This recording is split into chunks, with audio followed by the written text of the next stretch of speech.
So the title of my talk today is Tread with Care, and it's a quote that I will reference in a few minutes after a couple of introductory comments. It's actually attributed to something that the Buddha allegedly said on his deathbed. But more than ever, as I recently or this year passed the three-quarter century mark in my life, the issue of my mortality has been really present on my mind, and not in a morbid sense, not in this, but in a sense of focus about appreciating and feeling gratitude for every day when I wake up. Not something that I ever did as a young person when life seemed endless and open-ended and like it would last forever. And I regularly read obituaries, which has focused me on recognizing the beauty and significance of the life that was lived, not the death itself. It's not a morbid thing. It's really to sort of just recognize that beauty of that person's life as it ended. And I've had a lifelong curiosity about how other people live their lives, something that I was always obviously concerned with during my years practicing as a psychologist, and I think really contributed to my wanting to become a psychologist. But that has morphed into a curiosity about how much longer this life of mine is likely to last. And this growing awareness of mortality reinforces it and is in turn reinforced by a natural affinity I've always felt for the Buddha's teaching on impermanence. That was one of the early things that really resonated with me. The nature, and especially the nature, the impermanent nature of this one and only life that each of us is gifted with. My newfound concern about the ever shrinking amount of time left to me, it may strike you as a morbid preoccupation, but it's really not. And quite the opposite is true. As I said a moment ago, rather than brooding over the inevitable approach of death, that there's a deepening sense of time as a finite and precious gift phenomenon, and it actually enhances. I've noticed that it enhances the awareness of and the appreciation for whatever life I have left. So it really has made me, unlike when I was younger, really just want to live each day fully and appreciate the gift of each day. Something we actually talked about last night at our book group. But I love the wisdom and I love the spaciousness that comes with this stage of life. I mean, yeah, there's aches and pains and all that, but there's also a sort of um, a spaciousness, I guess, is the best way to describe it.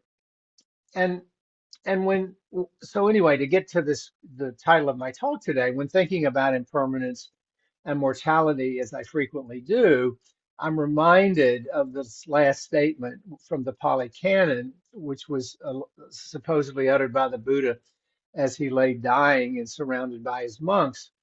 And it said that it is written that he said, "Things fall apart. Tread the path with care. Things fall apart. Things tread the path with care." Now, the first half of that statement, "things fall apart," is really a concise capturing of the fundamental tenets of impermanence. Okay.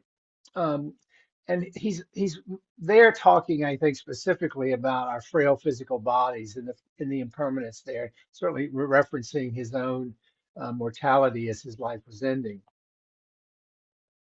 And believe me, there's nothing like reading the obituaries every day to keep that core truth fresh in one's mind. It's really a reminder.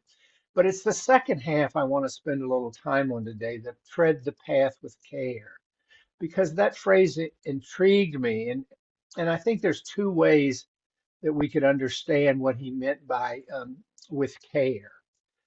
So did he mean tread carefully on the path? Tread the path with care. Did he mean as we tread the path, do so carefully, with awareness, with discernment, and so forth? In other words, monitor our personal adherence to the Eightfold Path of wise, ethical, and mindful behaviors that he described. Or did he mean as you tread the path, extend care to all those you meet along the way? I think you could interpret it either way. but as I thought about it and reflected on it, it occurred to me that the first interpretation fails to take sufficient note of how these intentions were limiting the focus, my focus, to much beyond myself. Okay, so tread carefully on the path.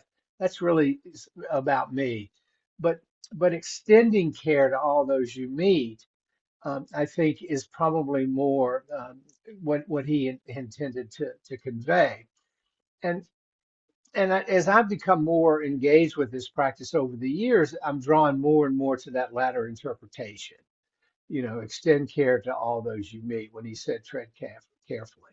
Treading the path with care, I've come to think, asks us to maintain a constant awareness of our interconnectedness with everything and every other being and in the natural world. Okay. It asks us to think rigorously about how we're living our one and only life, okay, and especially with how we're interacting with all those we meet along the path. And that brings us, of course, back to Sangha and our larger community. Because I think a life marked by caring for others rather than simply being careful about oneself seems more in tune with the Buddha's emphasis on cultivating compassion and for all the suffering, cultivating all the compassion we can muster for all the suffering we observe around us. So as I read these obituary pages every morning and contemplate how I ought to be spending whatever time I have left before things fall apart, as he said, I remind myself to do my best to tread the path with care for others. And I can't think of a more ethical or meaningful way to proceed in life, okay? To make that an intention, to get up every day and say, how am I going to tread the path with care for the world in which I live? Because if we recognize the interconnection between all of us and everything, isn't that what our practice is all about? So when the Buddha talked about tread with care, tread the path with care, I really end up leaning toward that interpretation rather than the more individualized one. So I hope that resonates. Let's talk about that and get your thoughts about it and your reflections on it and see how it landed for you.